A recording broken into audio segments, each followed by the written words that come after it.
familia na watoto.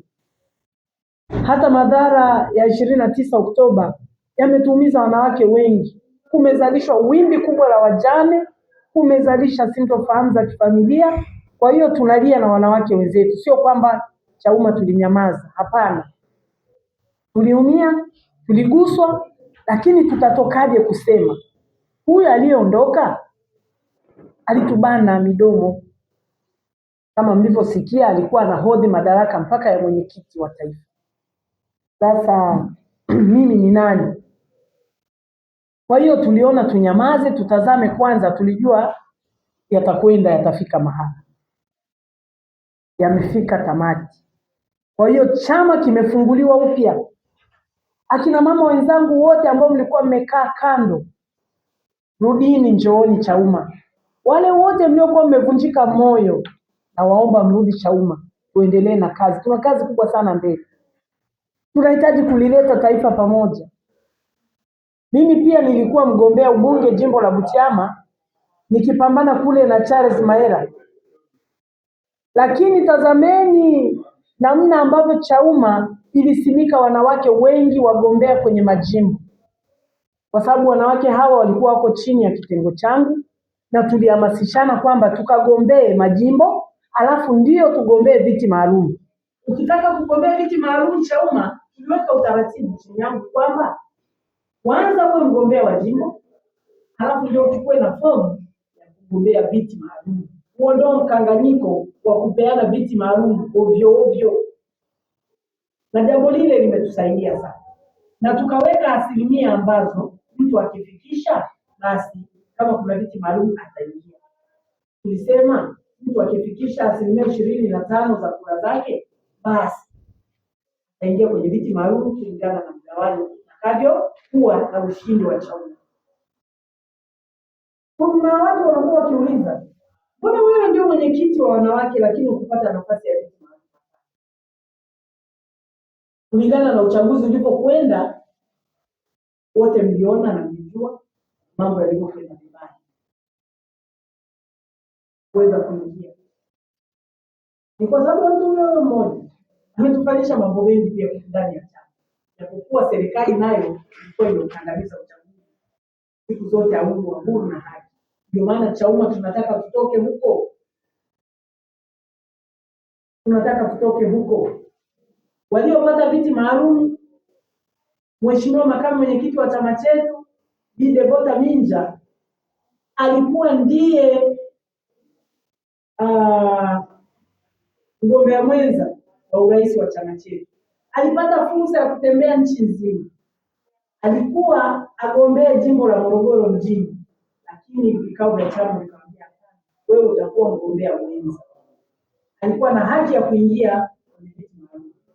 Mheshimiwa Sigrada Mligo alipata zaidi ya asilimia 35. Alikuwa na haki ya kuingia viti maalum. Mambo mengine siwezi kuyasema sana hapa na kadhalika, lakini binafsi niliridhia chama kiende mbele.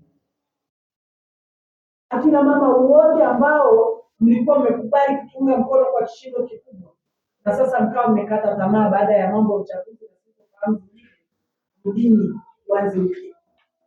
Rudini tuanze upya, kwa sababu kama ni kirusi kilichotuletea haya yote ondoka. Na kama kutakuwa na vijimelea vingine ndani ya chama ambavyo vitatupelekea sintofahamu na kuendelea na taratibu na mipango ya chama kwenda mbele, tutaviondoa. Kwa hiyo mwandishi, mimi niweke rai kwa wanawake wenzangu sana, kwa sababu ukombozi wa taifa hili utaletwa na wanawake. Wanawake ni jeshi. Wanawake ni jeshi kubwa. Kitengo cha wanawake kimebeba wanawake wazee, kimebeba wanawake vijana. Kwa hiyo tunaposema kwamba wanawake ni jeshi kubwa, tunamaanisha ni waombe wanawake vijana kwenye chama hiki. Mnazo ndoto zenu. Tunahitaji kuwa na mabinti wasomi kwenye chama hiki. Tunahitaji kuachia baadaye nafasi hizi waongoze chama na taifa kwa ujumla. Kwa hiyo ndugu waandishi wa habari, Mimi niendelee kuwashukuru tena na tena kwa kuja kwenu. Tunaomba habari zetu hizi ziendelee kurushwa, wanawake wenzetu wao wanazipata kila mara, na kila mara tutawaita ofisini hapa au mahali popote kuzungumza nani. Hasa mimi mwenyekiti wa wanawake WATA taifa, nitaongea na ninyi sana, nitatumia vyombo vyenu sana kuzungumzia taifa hili. Taifa limekaa vibaya, taifa limetawanyika. Taifa hili linatakiwa kuletwa pamoja, ndugu zangu. Taifa hili wakati mimi ninagombea nilisema limechora mstari mwekundu ambao una taa iliyofungwa inaning'inia. Hiyo taa ikija kuwaka siku moja itakuwa vibaya sana. Na kweli taa iliwaka Oktoba 29 nyekundu. Sasa tunalitoaje taifa pale? Ni sisi wenyewe. Na hata kama tunaongea swala la mazungumzo ya pamoja, maridhiano ya taifa hili, yasiwe ya CCM na Chadema peke yake. Hapana. Tunahitaji vyama vyote 19 vyenye usajili, vyote viingie kwenye mazungumzo, taasisi mbalimbali zishirikishwe, tukae chini, tuzungumze, tuliponye taifa.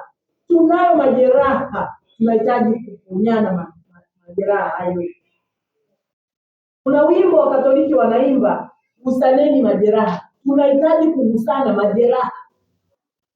Kwa ukigusa jeraha langu na mimi kagusa lako, nitajua maumivu na wewe utajua maumivu. Huko ndiko tunapotaka twende ili tuliponye taifa.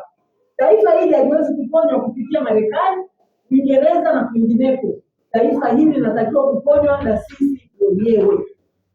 Watawala wawe makini sana na jambo hili. Watawala wakubali kufanya jambo hili. Tunaposema Chauma tulilete taifa pamoja, tunamaanisha kwamba hali ya sintofahamu imezidi nchini. Kwa hiyo tulilete taifa pamoja, tulete katiba mpya, tulete maendeleo ya pamoja na ustawi wa jamii yetu. Ndugu waandishi, mimi ninawashukuru sana. Karibuni sana Chauma. Endeleeni kusambaza habari za Chauma, habari ambazo ni positive. Habari ambazo ni positive. Chauma tuko vizuri, Chauma hatuna migogoro, hatujawahi kuwa na migogoro. Na ndio maana mnaona yale yanayoleta sintofahamu tunayaondoa kwa wakati. Tunayaondoa kwa wakati. Na hiyo ndio spirit yetu na tutakwenda hivyo hivyo. Kwa hiyo asanteni sana, asanteni tena, asanteni kwa kuja, karibuni. Asante pia.